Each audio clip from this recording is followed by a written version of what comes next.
Balita sa Amerika, umatras na si US President Joe Biden bilang presidential candidate sa 2024 presidential elections sa Nobyembre. Sa kanyang post sa X, sinabi ni Biden na yan ay anya ang mas makabubuti sa Democratic Party at sa Amerika. Maglalaanan daw niya ng panahon ang nalalabi sa kanyang termino na magtatapos sa January 2025.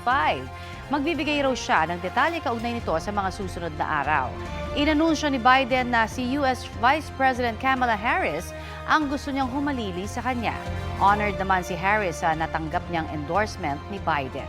Layunin niya ngayon na makuha ang nomination ng partido. Nagpapasalamat din si Harris sa hindi matatawarang paglilingkod ni Biden sa Amerika. Suportado ng ilang Democrats ang pagtakbo ni Harris. Wala pa nga lang formal na anunsyo ang partido.